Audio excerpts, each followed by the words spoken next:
Tahukah Anda bahwa di Indonesia atau di Jawa Tengah ada 6 kiai yang tidak perlu ditaati, bahkan tidak perlu diikuti? Siapakah 6 kiai itu? Yang pertama adalah Kiai Ageng Kopek dan Kiai Nogo Siluman. Kedua kiai tersebut bukan berupa manusia, tapi berupa keris yang dikeramatkan oleh kalangan Keraton Yogyakarta. Keris Kiai Ageng Kopek di Keraton Yogyakarta mempunyai kedudukan paling tinggi di antara keris-keris pusaka lainnya. Senjata tersebut hanya bisa dikenakan oleh raja dan pada masa pergantian pemerintahan diberikan kepada pangeran yang kelak menduduki tahta untuk dipakai menjelang upacara penobatan raja. Menurut cerita bangsawan keraton, 2 hari setelah perjanjian Giyanti pada tanggal 15 Februari 1755, Sunan Pakubuwono III bertemu dengan Pangeran Mangkubumi yang kelak menjadi Sultan Hamengkubuwono I di desa Lebak Jati. Pada pertemuan itu, Sang Susuhunan menyerahkan keris pusaka kepada Pangeran Mangkubumi dan keris tersebut adalah Kiai Ageng Kopek. Pemberian keris menjadi simbol pengakuan bahwa Pangeran Mangkubumi mendapatkan separuh wilayah Mataram dan dialah yang bertahta sebagai raja atas tanah yang diterimanya. Berikutnya adalah Kiai Nogo Siluman. Keris Kiai Nogo Siluman adalah keris milik Pangeran Diponegoro yang disimpan oleh Belanda dan kemudian dikembalikan pemerintah Belanda kepada pemerintah Indonesia beberapa bulan yang lalu. Yang kedua adalah Kiai Ageng Pleret. Siapakah Kiai Ageng Pleret itu? Dia adalah sebuah tombak pusaka milik Keraton Yogyakarta. Konon tombak ini pernah digunakan untuk membunuh Arya Penangsang oleh Danang Sutawijaya yang nantinya bergelar Panembahan Senopati, pendiri Kerajaan Mataram. Versi lainnya menyebutkan bahwa tombak Kiai Ageng Pleret diberikan oleh Sunan Pakubuwono II kepada Pangeran Mangkubumi untuk berperang mengusir Belanda. Yang ketiga adalah Kiai Guntur Laut. Bukan Guntur Bumi loh ya.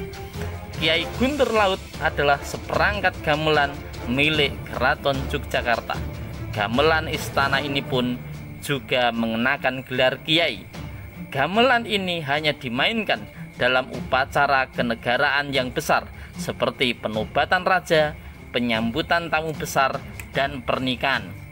Pada upacara sekaten digunakan 2 perangkat gamelan yang lain, yaitu Kanjeng Kiai Guntur Madu dan Kanjeng Kiai Nogo Wiloyo. Oleh karena itu, kedua gamelan itu dikenal sebagai gamelan sekati. Untuk mengiringi tarian prajurit digunakan gamelan Kiai Marikangen. Pada masa pemerintahan Sultan Hamengkubuwono III, gamelan dimainkan ketika para prajurit putri menarikan tari Langen Kusumo sebelum berlatih perang di alun-alun. Yang keempat adalah Kiai Setomo. Kiai yang satu ini adalah nama sebuah meriam, bukan meriam Belina, artis senior tentunya. Meriam ini terdiri 2 pasang, meriam Kiai Setomo dan meriam Nyai Setami. Kedua meriam ini dimiliki oleh Keraton Surakarta. Sepasang meriam kuno itu dipercaya sebagai senjata andalan Sultan Agung ketika menyerang VOC di Batavia tahun 1628. Kini Kiai Setomo disimpan di Museum Nasional Jakarta, sedangkan Nyai Setomi masih disimpan di Bangsal Witono, Keraton Surakarta. Hingga kini Nyai Setomi masih dikeramatkan oleh bangsawan Keraton Surakarta.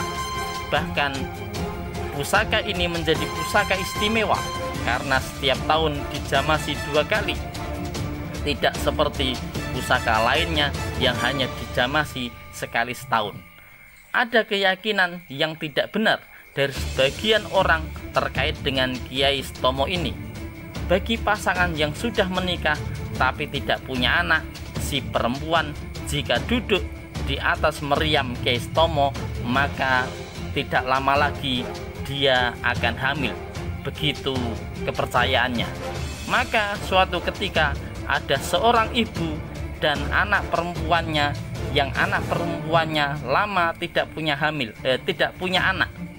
Akhirnya keduanya naik di atas meriam Kiai Setomo.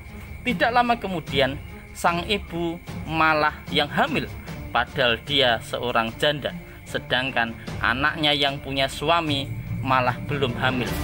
Usut punya usut, ternyata si ibu ada main dengan tetangganya. Walah, ketahuan deh. Bukan karena Kiai Setomo, tapi oleh yang lain lagi. Yang kelima adalah Kiai Jongwiyat.